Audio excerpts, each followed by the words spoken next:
Ready? Yeah. Okay. How long before a meal is ideal for hunger to start to come up? Yeah, it's a good question, but I suppose it's fairly relative. So I'll just tell you what I do with my clients, because you might prefer to do something slightly differently if you eat 2 meals a day, for example. But what works really well with my clients is a 3-meal and 1 snack structure. And you're looking at maybe ideally then, they don't really get hungry until maybe, let's say, 4 hours between breakfast and lunch. So let's say they have breakfast 8 a.m. and then lunch is more like 12 to 1. And then slightly longer, most people conventionally like slightly longer, don't they, between lunch and dinner, I would say. So that's maybe 5 to 6 hours. And I think if you're getting hungry within, let's say, 60% of that time, so if you have breakfast at 8 a.m. and you start getting hungry at 10:30, as opposed to not until maybe just before 12, in my mind, that's a bit of a red flag, and that's an alarm bell, and that's a suggestion that maybe you're not calorically satisfied, maybe the balance of macronutrients wasn't quite right, so on and so forth. So yeah, I think, there's no set rule because it depends on how you like to eat, but that seems to be what works well for my clients and how it sort of plays out for my clients. Next. What do you drink at AM? Coffee? Any alternatives? What do I drink in the AM, I presume? Yeah, in the morning. I'm not a coffee guy. I joked about this on Instagram the other day. And I actually got loads of DMs about this. A lot of people agreeing with me. I thought I was the only one. I thought I was the only person, in Europe anyway, that doesn't like coffee. I know coffee's big elsewhere, but really big in Europe. And I always joke I'm the only British man that doesn't like tea as well. So yeah, I'm not a big tea fan. So for me, it's actually just H2O. It's just good old aqua, good old water, and that's it. And I thought it was just me, but I actually got a bunch of DMs when I talked about this on Instagram. So apparently it's just me. I'm not a big George behind the camera. He's a bit of a coffee addict, this guy. We're trying to wean him off it. We'll get him off it. He's doing well. Like, he's cleaned up his diet a lot recently. So yeah, coffee, the next step for George. But no, personally, I'm actually not a big fan. I just drink water pretty much. What are the carb sources you normally eat? What have I been having lately? Potatoes, big one, been getting back into potatoes again. You guys see my cereal bowls, so that's usually muesli and bran flakes. Rice has been a staple for me for years and years beyond being vegan. I was a big rice person, whether it was the chicken, rice and broccoli, and now it's basically beans, rice and vegetables. So rice has been a staple for a long time. And bread, as long as it's a good quality bread, high in fiber, doesn't contain much white flour, none of those extra additives, nasties, not too much oil thrown in. I think the bread is a really good carb source. Surprisingly, I think it's really, really brilliant for you and can be very weight loss compliant if you select the right bread and use it in the right quantities. So I think that's mainly it. I used to sort of have a bit more variety, I would say, with the grains, but I'm pretty much, to be honest with you, I'm pretty much all in with the brown rice at the moment. Does oat milk really spike blood sugar? Yeah, so this is, again, spoke about this on Instagram recently. All of these questions, I should mention, are from a recent Q&As on Instagram, so we're just covering them again here. And then I think George has got some extra questions for me at the end. Yeah, I think what people need to understand about this question is that a food spiking blood sugar is not automatically a bad thing. I think there's some binary thinking around this, that when people hear that a food spikes blood sugar or is high in carbohydrate, so therefore it spikes blood sugar, especially if it's primarily simple carbohydrate, I think people automatically take that as a sign that that food is unhealthy because it spikes blood sugar. It lacks nuance, to be honest. It's far more complex than that. If you're a healthy person and your body manages insulin correctly like it's supposed to, it matters not one iota if a food spikes blood sugar. In fact, it's a totally normal thing. It does not mean that you should avoid or omit that food. Rather, you should work on insulin resistance and insulin management so you have, healthy control over that, and therefore your body can manage. This is what insulin does. It's there to manage blood sugar spikes accordingly. So no, it's not automatically a bad thing if oat milk, for example, causes blood sugar spikes. What is a bad thing is if you are diabetic or pre-diabetic because you've had a high-fat diet. That's the irony. It's not even caused by high carbohydrate intake, but because you've had a high-fat diet, for a long period of time, you're therefore diabetic, pre-diabetic, and therefore you can't manage the blood sugar spikes from carbohydrate-rich foods. That's the problem. So I forget the phraseology of the question. What was the exact question again, mate? Can you read it out again? Thank you. Question was, does oat milk really spike blood sugar? Yeah, so to be fair, I'm just answering the question. Yes, it does, but I'm adding the caveat of that's not automatically a thing to be feared. So go and do some more research on this. I've covered this in recent YouTube videos, but you want to be looking at the guys over at Mastering Diabetes. They're doing incredible work, to be honest, so shout out to them. Neil Bernard from PTRM, they cover this pretty extensively as well. A food causing blood sugar spike is not automatically a red flag. Why did you go vegan? How do I sum this one up without telling the whole story and eating up 5 minutes in this Q&A? Because I've covered it before, to be fair. I think the easiest way I can sum it up, let me think about this for a second. We're not cutting George, we're carrying on. The people are going to see how thoughtful I am with my answers here. I think it was when I became aware of the consequences of my behavior and my actions, and it built to an extent to whereby it was no longer enough that I could justify eating animal products. So you have awareness, you learn awareness of what's happening with the animal agriculture stuff, and then perhaps on the health side of things, you see the argument that too much meat, too many animal products can be very, very harmful.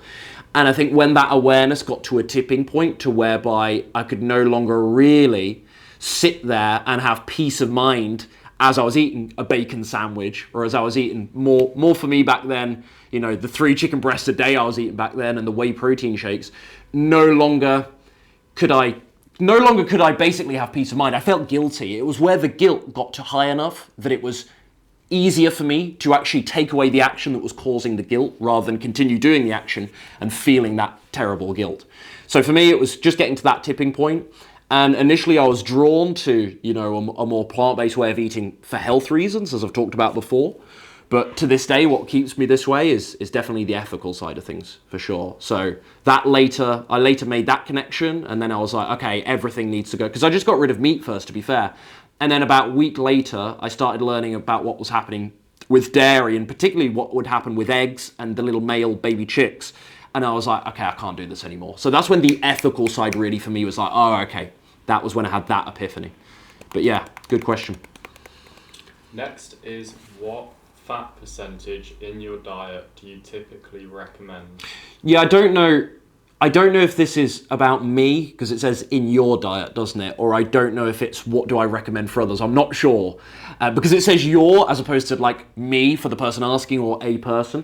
Because it's relative to a degree, but 15% seems to be a good rule of thumb. I have made my arguments against consuming less than 10% of calories from fat, as is sort of advertised or advocated, let's say in the 80-10-10 approach that's sort of early vegan YouTube, was very popular on early vegan YouTube. Maybe a more sort of McDougallized or starch solution approach also advises around, or perhaps even arguably less than 10% of calories from fat. I think that is too low. I think you're missing out on some of the important benefits hormonally from fat intake, and the likes of nutrients, so omega-3s, that unless you're supplementing DHA, you're not taking care of that easily without those fat-rich plant foods in your diet to some degree. So I think 15% is about right, and you're not at risk of going too high. That's still a low-fat diet, but not a ridiculously low-fat diet. The best of both worlds, let's say. Is tinned fruit okay if I wash the syrup? Yeah, of course it is. Of course tinned fruit's okay, same as tinned beans. It's all very similar. I mean, yes, there's syrup on there. Yes, sometimes that syrup contains additives and extra sugar. Is that ideal? I mean, it depends what you mean by ideal. Is it optimal? No, not really. But you're only going to be having tinned fruit as a backup plan anyway. It's also quite cheap, actually, to be fair, it must be said. But if we're going to assume that fresh fruit is the go-to, and it's occasionally that you're having dried fruit, even if you have the syrup, it's not going to kill you. It's actually not the worst thing in the world. I try not to make this stuff so Puritan that you have to, think about this stuff, and you avoid tinned or canned goods as a result of this. So I think it's okay, and it gets a green light from me, but of course always worth stressing that fresh is best. How to portion control? How to portion control? This is obvious. Don't make more than you eat, or don't make more than you should eat, rather. I think we all know when we're overeating. I've made videos on telltale signs, and some people don't, but I would say that in terms of where my viewers are at, most of you guys have enough self-awareness and mindfulness. I talk to you on a pretty much daily basis. Most of you I know have enough mindfulness to know when you're overeating. You know when you've eaten too much. There are feelings of guilt there. And then in terms of very physical feelings, the hot flushes. If you have to remove clothes, that's maybe a sign that you're overeating. If you look down into your bowl or onto your plate and you realize you've only got a couple of spoonfuls left, that's a sign that you might have been eating too quickly because you're not paying so much attention and it's very sort of mindless and emotional.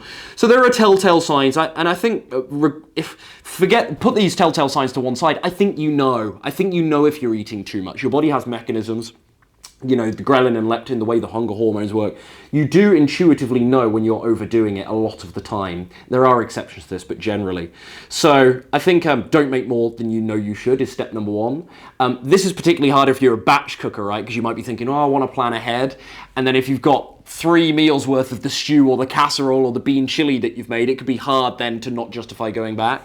But try, if you are just making one meal at a time, try not to make more than you know you should eat. So that's step number one.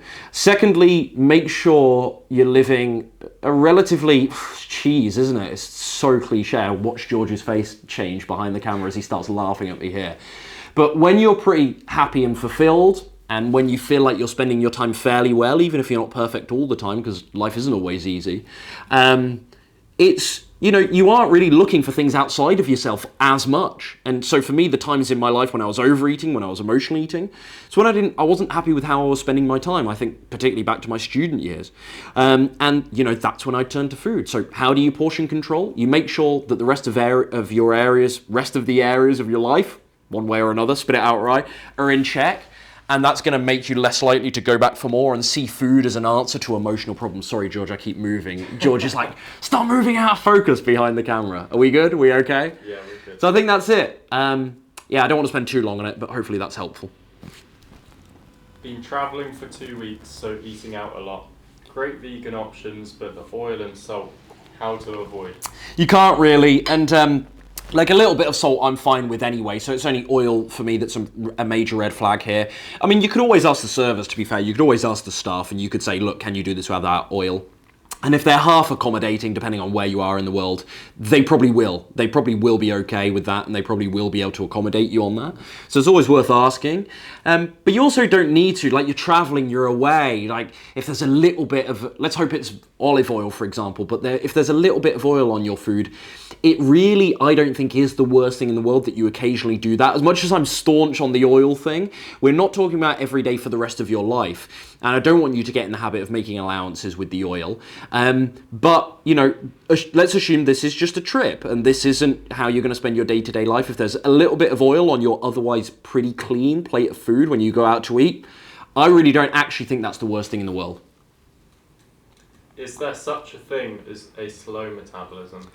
I don't know if slow is the right word. That's maybe a bit of a bro science or like pseudoscience word, but there's definitely such a thing as a less efficient metabolism. I think one of the big misunderstandings in the mainstream health and weight loss world is that metabolism is fixed and that it's set and it doesn't change, and therefore you can very accurately and precisely predict how many calories to feed someone, and therefore what will happen to their body weight and body composition as a result of feeding X amount of calories to said person. This is all predicated on the idea that you can actually predict that, which is all predicated, again, the next step, by extension, on the idea that the metabolism is fixed and you can accurately predict that. Metabolism moves, it's more like a sliding scale rather than set, and I think that's a really important thing to understand. So, is it true that you can is there such a thing as a slow metabolism? There's such a thing as a efficient or inefficient metabolism, or let's say more efficient and less efficient metabolism, and it is something that moves, and by managing various lifestyle factors from nutrition to sleep to hydration to stress management, hormonal function, you can ensure that your metabolism is as efficient as it can be, and therefore you can consume as many possible calories for weight loss. Food that can accelerate metabolism. All the metabolism questions here, right? No, they're good. Metabolism is really something that's probably a fairly neglected topic when it comes to health and weight loss. So I'm glad they're here. I'm glad they're being included. I'm glad to see you guys are thinking about these things. This diet is amazing anyway. This diet is amazing, metabolically for so many reasons. But you can check out foods that have a particularly high thermic effect. I mean, many plant foods do have a really high thermic effect. By this idea of thermogenics or thermic effect, if you're not familiar, basically a food with a high thermic effect requires a lot of energy to digest comparatively versus other foods. And so plant foods have a really high thermic effect anyway by default usually because they're extremely high in fiber. And fibrous foods have a really high thermic effect. They require a lot of energy to digest. Fiber draws a lot of water to your digestive system. It's a lot of work to break down, as it should be, because we're designed to have very high fiber diets. We don't nowadays, but we're designed to. And so fiber has a very high thermic effect. Foods actually that are high in protein have a very high thermic effect as well, which the really sort of anti-protein vegans will not want to hear, but it's true. So foods that are high in protein have quite a high thermic effect. But you can just Google this. There's things like chili peppers, because they contain capsicum, have a really high thermic effect. Mushrooms, ginger, mustard seeds. So there are foods that have a very, very high thermic effect anyway, but to be honest, I think this is really advanced and it's kind of minutiae. Generally, eat a fairly well-balanced, diverse plant-based diet, and you'll be capitalizing on the thermic effect of plant foods easily anyway. Okay, so we got my questions now. Okay, so that's everyone's questions done from Instagram, but I think George has got a couple more, so fire away, my man, hit me. Are they tough? I want them to be difficult, my friend, so make them hard. Alright, I'll let you finish your water first. Oh, that was quick. So what's the hardest part of losing weight?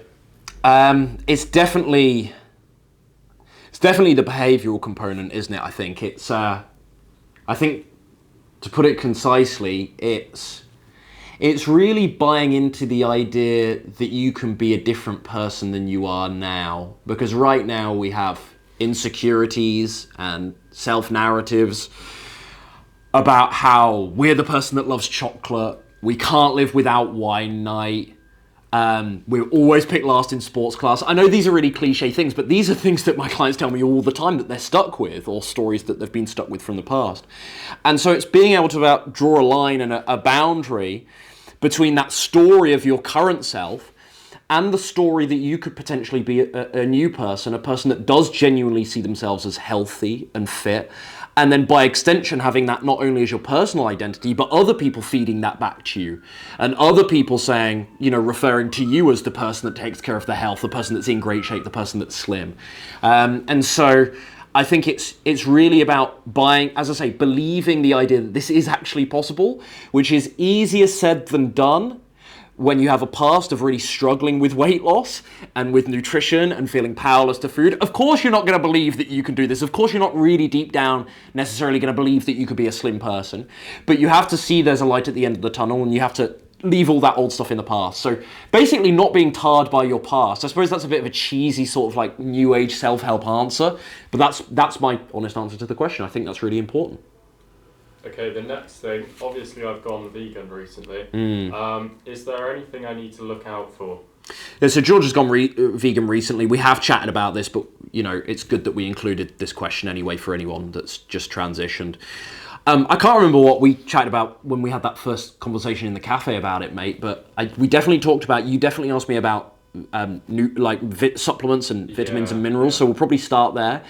I don't know that this is actually the thing that first needs focus when you go vegan. I actually think there's other things that maybe need your attention first. Just finding a simple meal plan that you actually enjoy and having easy, quick options for your schedule and not getting overwhelmed. I think that's probably step number one. I think things like supplements, they are important, so I don't want to downplay them or sound like I'm disregarding or brushing them under the carpet. But I think in terms of your priority list, get your meal plan down first.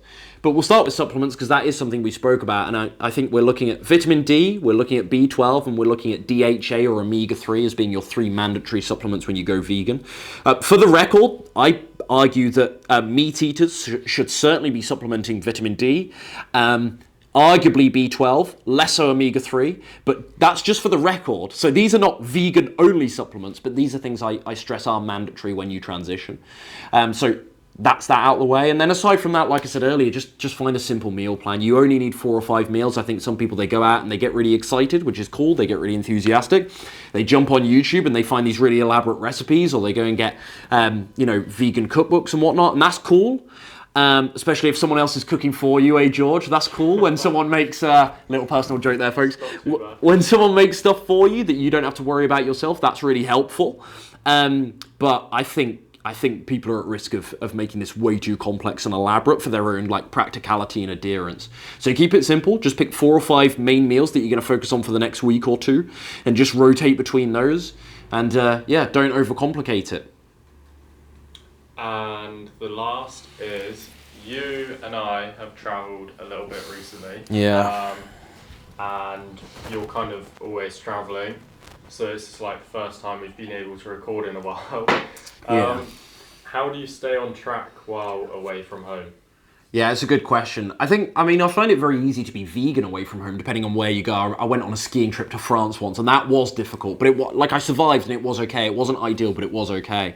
But most of the time, it's worth stressing, I never really struggle with the vegan thing, wherever I am in the world, pretty much.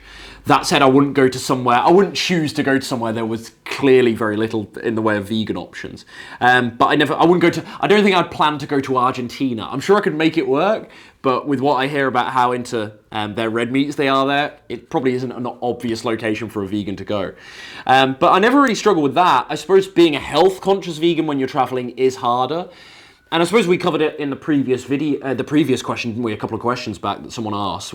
There's a bit of overlap there with the traveling question, but I think try and find stuff on the menu that's clearly high in fiber. So get lots of veggies on the plate. If you can find beans, etc., whole grains, just fibrous stuff. And if there's a bit of oil, if there's a bit of processed stuff that you wouldn't usually have, if there's the occasional vegan burger, don't sweat it because you have to make this stuff stick. And if you grill yourself for decisions you make on the road, and then you take that back home with you after that trip or after that vacation holiday, it's going to be hard because you're going to be sat there with the burden and the guilt of, I really screwed this up, I messed this up. And for a lot of people, that can sort of open the floodgates and that sort of proverbial slippery slope ensues. So it's very important that you don't see small wobbles and small deviations in your diet as a failure, as the, I'm messing this up, I'm never going to be able to make this work. You're on holiday, for goodness sakes. Like, what do you expect? Like, go out, enjoy yourself. Like, you've been with me, George, when we've had cocktails, and I'm very transparent about, like, the booze thing. Like, I don't drink often, and when I do drink, I don't do any of this binge drinking nonsense like I used to partake in my student days, bloody hell. But, like, I will have the occasional G&T, I will have the occasional glass of whiskey, but it's very, very inoften, and when I do, it's very, very inoften. I almost said often there. And when I do have those things, it's not like the slippery slope ensues now, because I've been doing this long enough, I've got enough trust and confidence in myself, and I've got enough sort of established, implemented habits to whereby I have it, and I'm like, nah, take me back to the juice or the smoothie or the water, I'm fine with that. And so if I have, a vegan burger, I don't sit there and think, oh, now I need vegan ice cream after it. I don't really do that. I'm kind of like, my next meal I want to have some fruit, or I just want to go back to my diet.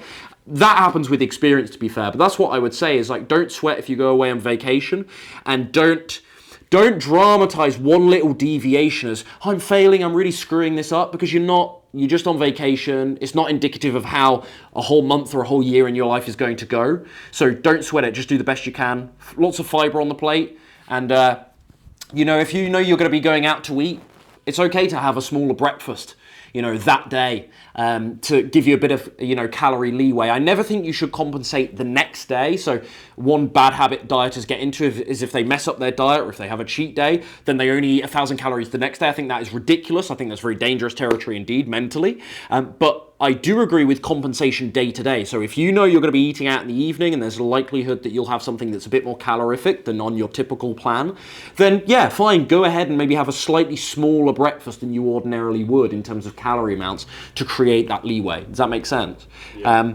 I think, without spieling on too much, because it's probably a long video now, I think that's it, mate. Are we there? Yeah, we are just under 25 minutes. Cool. So. See you soon, folks. Thanks.